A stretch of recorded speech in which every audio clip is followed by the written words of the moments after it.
I sure hope nobody's watching this.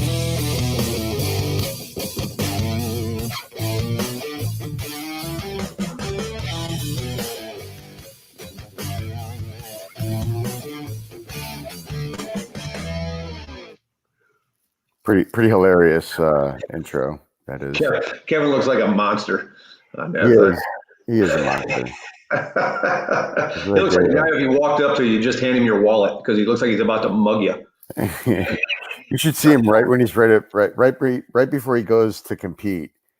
He starts like grunting like a gorilla. Oh yeah, yeah. It's like, all right, I'm gonna stay away from Uncle Coach Kevin for the next. Let him do his thing, huh? So I'm so happy to have you back on the show. The last time we talked was about a year ago. Yeah, right? Just about. Yeah. Yep. Which is a year and how many months longer than they said that you had? It's going to be 20 months. 20 months. Yeah. 20 months from the total end date. When they gave me the 4 to 10 originally, it's 20 months past the 10. It's 20 months past the 10. That's amazing. And how are you feeling? I feel awesome, buddy. I feel awesome. My last 2 counts have actually gone down. So I got another count this coming week, next week. And if I get 3 in a row, then it's partial remission. So. Oh, really? Yeah. So we're hoping we're going there. I tell you, I put on a ton of weight. They say that's good. I don't like it, but I put on a ton of weight in the last 2 weeks at the gym, man. I've been getting stronger again. And it's weird. It seems like my body is starting to adjust to it. I've been getting a lot of sleep, you know, and I think a lot of it had to do with, I didn't roll jujitsu or go to the gym for 3 months, and I didn't roll jujitsu for 5. I just started back up, and I think my body just really recovered or adjusted to the rest. You know what I mean? So I think when I start, with my jujitsu back up here, I got to limit it to maybe 2 times a week, right. To see how it's going. See what factors it play. Well, I want to fill everybody in on the situation. So just so for anybody who doesn't know, Scott has pancreatic cancer, and he was diagnosed with only 10 months to live, and that was what, 30 months ago or 20 months ago? It was a December. Yeah, because it was like right before Christmas. Because I told my family at Christmas. Yeah, that's great. Christmas. Well, the thing that I find fascinating about your case is that when you hear about people that have pancreatic cancer, you typically associate that with like a death sentence. And not only have you thrived under this situation, but you're impossible. You're looking at it going into a possible remission. And now I know you said you did 2 rounds of chemo, but the way that you've been fighting 3 rounds, sorry, the way that you've been fighting this for most of the time that you've had it is by building up your immune system and eating a good, healthy diet, getting sleep, taking vitamins. Yes. Am I?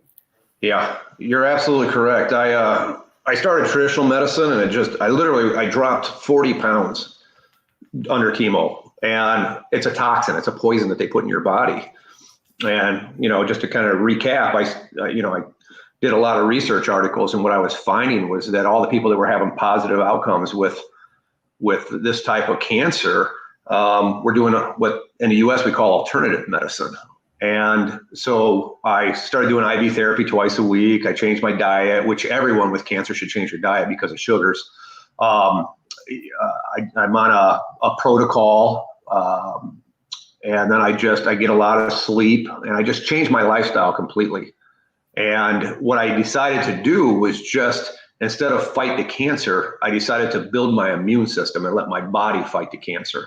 So absolutely everything I do is to increase all of my immune system. So everything I do is to kick my immune system just in top gear the entire time and try and keep it in top gear. So I don't want to do anything that brings my immune system down. I just really over the top my immune system. And that's what I do. Everything I do is to have my immune system heightened. And here I still am. I'm in the 1% of pancreatic cancer patients right now. Sure. I can believe that. Now, has the COVID situation thrown a monkey wrench into any of the works that you've been dealing with?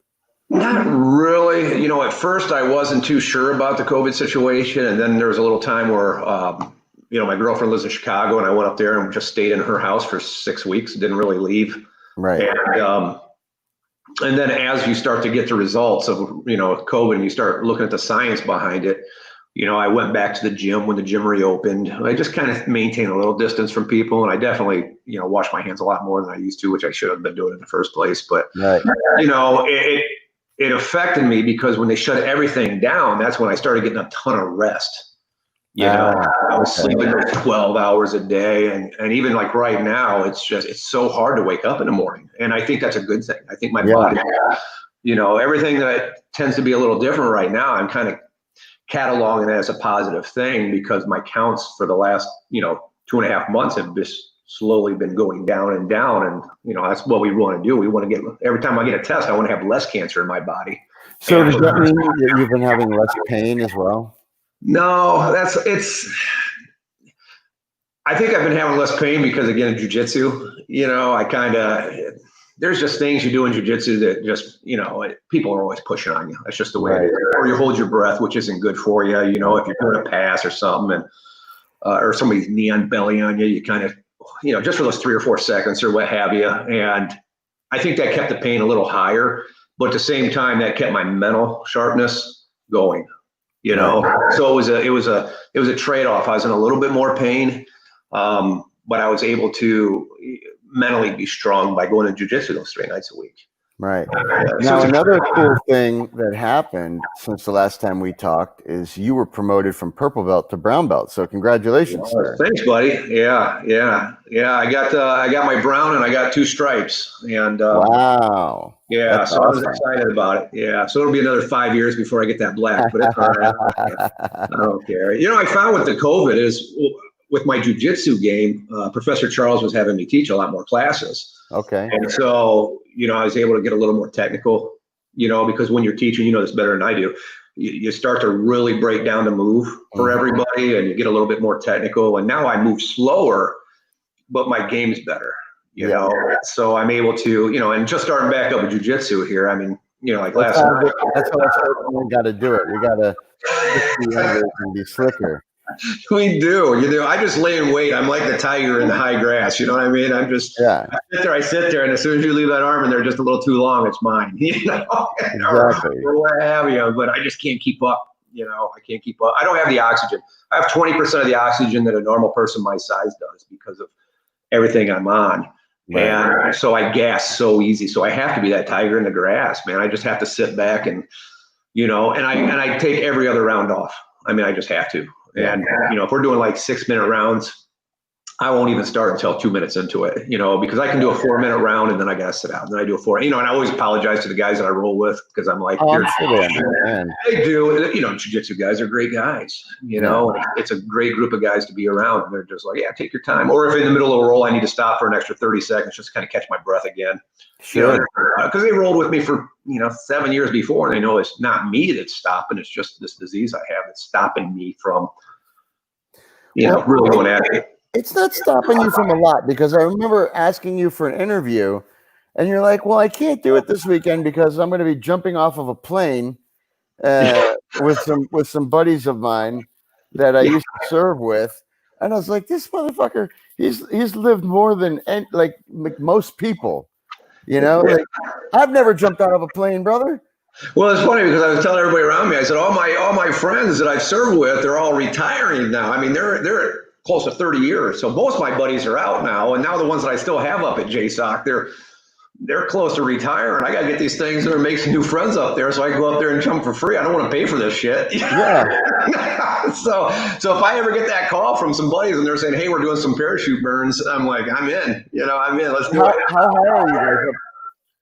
We usually jump at 10 to 12,000 feet just before oxygen. Yeah. Most of these guys are just trying to keep jump status because they're in a office setting now, because all the guys I served with, like I said, they're close to 30 years, so they're not really in the teams doing anything. I mean, you just can't keep up with the. Right. There comes a time where you have to admit that you're just a detriment to the teams. You know what I mean? You just can't keep up with the younger guys, and once you become a liability, you're a liability for everybody. So you have to step down. Yeah. And is that a hard thing to do? Is that a hard thing to do for guys like to come to that realization? Absolutely. Yeah. And when would you say is the average year of age that these guys come to that realization? I don't think there is an average, buddy. It's everybody's different. You know what I mean? Yeah. It's like kind of like the Rangers. You go through this rasp, right? And if you tried to pick out who was going to make it into a Ranger battalion, you'd be wrong every time. Yeah. Because it might be a short, pudgy guy, but he's mentally strong, and you just can't beat him. And you might have this guy who's literally been a competitive triathlete for years, and he comes into that, and he can't handle some of the other stress because he's used to dictating the pace and dictating this, and he can't handle the other stuff. So it's just, can the people control their mind, and you cannot see that from the outside who's going to mentally toughen up. Right. And it's impossible. And so to answer your question, it's different for different people because some people do different things and they impact their bodies a little bit different. For me, it literally was 40. At 40 years old, that's when I fell apart physically. And, even at 38, I could still max out an Army PT test. And it was with no problem I could do it. But then around 40, I felt my body just fall apart. And it was right when I was retiring from the service and everything else too. So it was time. It was time. Yeah. Yeah. I feel like after 40, you don't get injuries anymore. You get little permanent disabilities. That's right. That's right.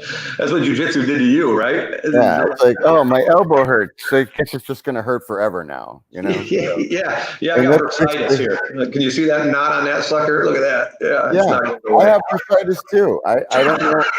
It's like I lean on my elbow and it's like, Yeah. It's like, how did I become such a pussy, Yeah. But when you're rolling, you don't feel it at all. No, when you're rolling, you're on fire. But 20 minutes later with a wet shirt on, I get up, I feel like an old man. I need a cane. Yeah. Oh my God. Yeah. At least you can make 30 minutes. So good for you, buddy. Yeah. Eventually you'll get that where you're so old, you just kind of be like, well, let me go point out what everybody's doing wrong. Just because you can just go. Yeah. Exactly. Let me stop this 24-year-old mid-roll so I can show him what he just did wrong because you just keep up with it. It's our way of cheating. Yeah, it's our way of cheating. So how's everything going with you though? Because last time we talked, you were cutting down the sugars because of your pancreatitis. Yeah, I'm not gonna lie, man. I had a couple of flare-ups. Nothing that I needed to go to the hospital for because I can recognize it now when it happens. When it does happen, I control my diet. I put myself on a liquid diet for like 2 days, which usually brings the inflammation down. And then I just get real careful about what I eat. And then I go for a long time and I stop being careful about what I eat. And then the cycle continues. Yeah. So I really, every time it happens, I'm like, oh man, that's it. I'm done with sugars.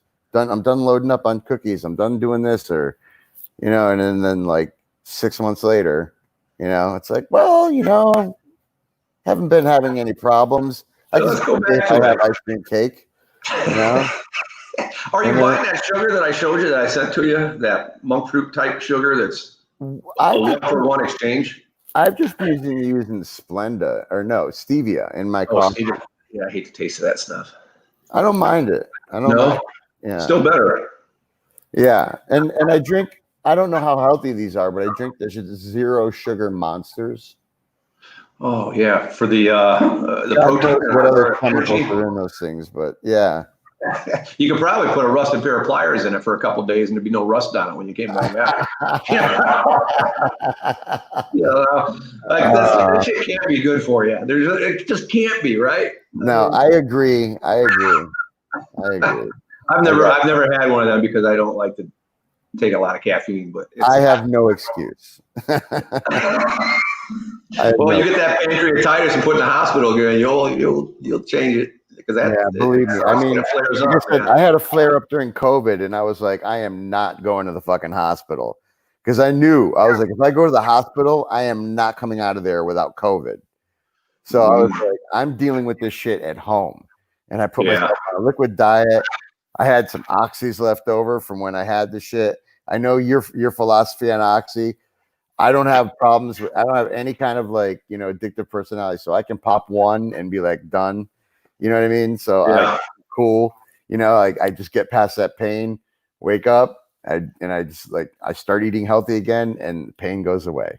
Yeah. What I found out, what I've noticed though, is when I'm in higher pain, I'm shorter tempered with people around me. I've just kind of started noticing that in the last couple of months, that I notice if my body's flaring a little bit, I'm a little more short fused with people around me, who I shouldn't be with, but, and I'm starting to see that now. So I'll take something actually I wanted to correct something that I said last time I was on your talk show. For the pain, I was telling you I do this high dose CBD, but really it's high dose THC is what it is. Oh, okay. And I was telling you I take that CBD oil, and at least I said it right. It was that Rick Simpson oil, that RSO, and I take a high dose of that.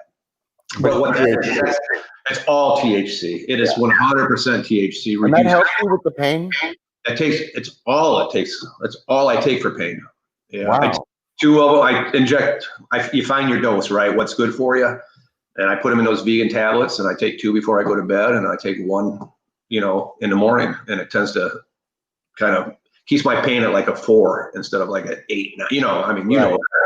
Pancreatic pain is it's next level shit, man. It is. It's terrible. You can't explain to somebody how bad it sucks when it flares up, and you just don't want to. I do my day, but just because I have to. But at the same time, it's like, man, and I'm noticing that I'm a little short fused. That's the difference between you and me. Like, you got that warrior spirit. Like, when I get that pancreatic flare up and I get that pain, I'm out for the count, son. You can somehow still manage to function, but I'm laid out on this couch and I'm like, forget about it,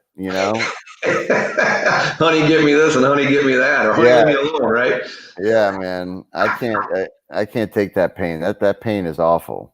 You should go get some of that RSO and try that next time, just a little bit, because it's a very high, and you'll sleep. You'll go to sleep and you'll sleep through a lot of that pain. What is RSO? RSO. It's called Rick Simpson oil. And they're starting to sell it here in Florida. It's not a strong dose like what I get from California, but you can just take more of it, and just try that. And without that stuff, I'd have to be on oxys, and that means I've been on oxys for 2 years now. And I mean, you're addicted by then. There's no getting off oxy after 2 years. I mean, I like to think I'm mentally tough, but I don't know if I'd be tough enough to get off something that's that addictive, especially after taking it for 2 years. Well, see, I don't like it. When I take it, it takes the pain away for sure, but I don't like the way it makes me feel, which is why I don't feel like I have a problem with it, because I never like the feeling that I have when I'm on it, but it does take the pain away. So it's like I'm trading off, you know what I'm saying? Yeah. But you're right. I mean, I just never had an experience where I've taken THC and it's actually helped with pain. It's helped me with a bunch of things, like a bunch of things, but I've never had an experience where I had pain and I smoked weed or something, and then like my pain was gone. That's because you're at what? 10 milligram, 5 milligram. I'm talking with RSO, you're up there at 300, 400, 500. Wow. Yeah. I mean, it takes your body a little while to get. I mean, I think I shared with you the first time I took it.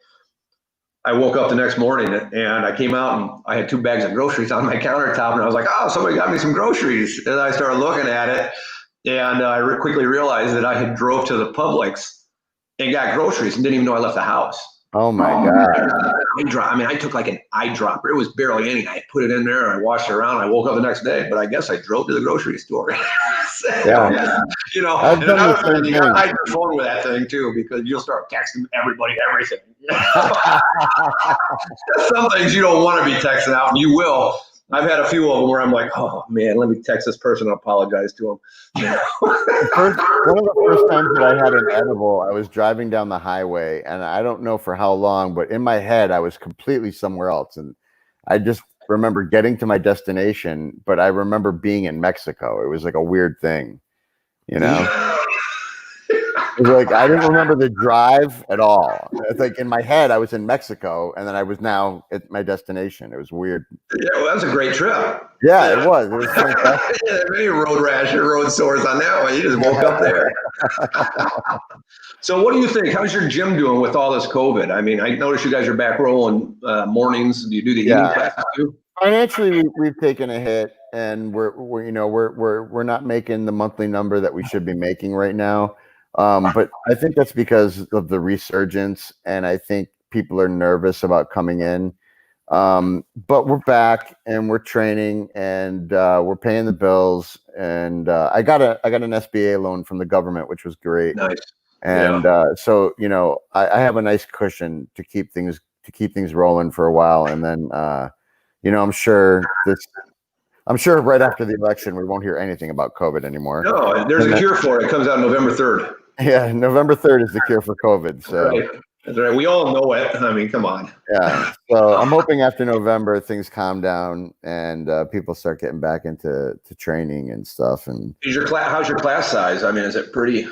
I mean, I've seen some photos that you've posted, and it looks like it's weird. It's weird. It's like completely flip-flopped. So it used to be in the morning I would have like the small group of people, and at night I would have the large group of people. But now I've got like a bigger group of people that come in the morning and a smaller group of people that come at night. Yeah. It's an odd thing. Are these people like laid off? Is that why they can come in the morning, or is it just? It could be, but I have a lot of self-employed guys, a lot of cops that work different shifts. People without jobs, but somehow they're still paying their membership. I don't know. They're doing it. Yeah, I noticed you have I saw on one of your posts once that you do a rebate for law enforcement, like a massive one. So it's. I just do like $100 a month straight up for law enforcement. Yeah, I mean that's awesome. I mean it's the confidence. I don't know if you saw that Henry Gracie post when he was talking about how the NYPD basically made it illegal or a misdemeanor for any kind of unintentional choke or anything like that. And it's like when you get comfortable with that, you tend to know what you're doing. And it's I don't know how. I think he's absolutely right. I think he hit it on the head where he said it's going to promote officers to bring more lethal force in earlier because they'll get arrested. If the guy rolls into him and all of a sudden the choke goes out, because everybody's going to be filming it.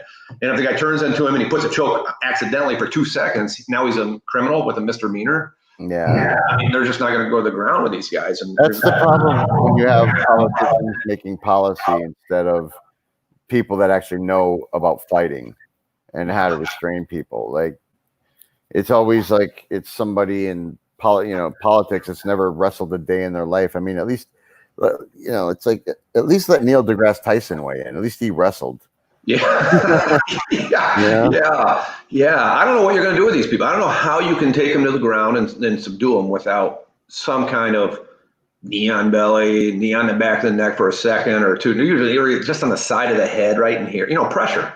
I don't know. I just don't know how. I wouldn't want to be a law officer today. I just really wouldn't. No, it's rough. It's rough for them. Now, do you still train with a lot of police? No, yeah. Yep. And I just show them other ways of there's other ways to choke people without making it look like a choke, but I'm not going to get into that right now. I need to come to your school. I want to learn this. I want to see what you're talking about because I have no clue how you're going to do that. So it's called the shoulder of justice, my friend. Now I know where you're at. Now I know where you're at with this. Exactly. Right. You know exactly what you're talking about. Yeah. Yeah. So there's always that. Yeah. Well, anyway, Scott, thank you so much for coming back and talking, and I'm so glad that you're doing healthy because it's very inspiring, and your story should get out there for anybody who's got any kind of pancreatic problems because you have literally solved your own shit. I mean, it's amazing. Hopefully, I appreciate it. I think it's just for any cancer in general. You just gotta do what's best for your body, and if whatever they're prescribing is making you worse, seek some other help or seek something else, because why be miserable for the last 6 months of your life, When they caught your cancer, what stage was it in? 3. So that's pretty bad, right? It is, but for pancreatic, most of the time they catch it in late 3 or early 4, and that's why it's so deadly because there's no symptom. The symptoms are like headache, night sweats, right. Stuff, and then it'll go away. Right. But your cancer went away, and by the time you start really feeling, I think I shared with you, my grandfather died from pancreatic cancer, and he was from diagnosis to dead was 60 days. And he just had it. 30 days later, he was in the hospital. 30 days later, he died, and he was 120 pounds, and my grandfather he was a big guy, And I mean, he was my size, for that generation. That was a big guy, and it just took him down to nothing in 60 days. So they usually don't get it at stage. Like a lot of times, breast cancer, skin cancer, things like that, they'll get to stage 1, and it's more easily to treat with chemo and radiation, where that stuff actually works for those because it's out of your body. Now we're just going to kill what's left there or anything that we missed. But with pancreatic cancer, most people are in stage 4 when they get diagnosed. So it's all over their body. You can't go in and biopsy it out. You can't go in and just cut it out like you can in stage 2. Once it hits stage 3, it means it's in different parts of the body. Right. Yeah. Once again, thanks to our sponsor, No Judges Needed. Let me pull. How did I do that? There we are. Yeah. Thanks for having me again, buddy. I appreciate it. I'm glad to hear that your school's back up and running. Yeah, me too. I mean, it was a very depressing time. It was a very depressing time to be just sitting around doing nothing and not knowing. Like the worst part was the not knowing when shit was going to open up again. Yeah. And when you have a business, right? Yeah, it's so, and and then there's all the politics behind it and people fighting about, lockdowns versus people's lives, and then there's the whole people who are locked down, like they're mentally affected in a negative way, and it's just bad for everybody, so I'm just glad that the nightmare is partially over, but I who knows what's going on with these numbers in Florida. Yeah, I think you survived. I think we're past it. I hope so. I don't hold any value in those numbers. I mean, you saw the thing this day, Florida, that motorcycle crash guy who died on the motorcycle crash. Yeah, motorcycle crash, but he died of COVID. Yeah. It's funny because George Floyd had COVID in his system, and it's like I'm surprised he didn't call that one a COVID death. Oh, I didn't know that. Really? Yeah. Along with PCP and everything else he had in his system, he had COVID too. Yeah, COVID, and who knows. But it's like they're counting everything as a COVID death. Yeah, I think your school's past it, buddy. I think you survived it. They're rolling. Everybody's excited to get back to it. I rolled last night. I think we had like 17 people in there. Everybody's ready. And I only know one person that got COVID. So I don't know anybody else that was diagnosed positive with COVID. And that's weird being a jiu-jitsu area where it's close contact. Yeah, of course. I mean, you're sweating in people's eyes and stuff. Yeah. I mean, you're rubbing against somebody else's sweaty body the whole time. I mean, you can't help but. Yeah, and we didn't have anybody that got it. So, So I'm glad your school is doing good, and I'm glad it survived. Yeah, and I'm glad you're doing good. I'm glad you're surviving, and I can't wait for you to see you get your black belt, man. It's who knows how long it's going to be, but I'm excited to see it anyway. Yeah, well, I appreciate it. And anytime, I like coming on these things with you. All right, man. Thanks again, Scott. All right, buddy. We'll see you, Sonny. Right, bye. All right, guys. Once again, thanks again to No Judges Needed. Go to nojudgesneeded.com. Our promo code is OMGH, or you can use OMGH10 if you've already used OMGH. I want to thank Scott Dennison for coming on. It's the second time we've interviewed him. Hopefully there'll be plenty more interviews with Scott. So take it easy, guys. Love you.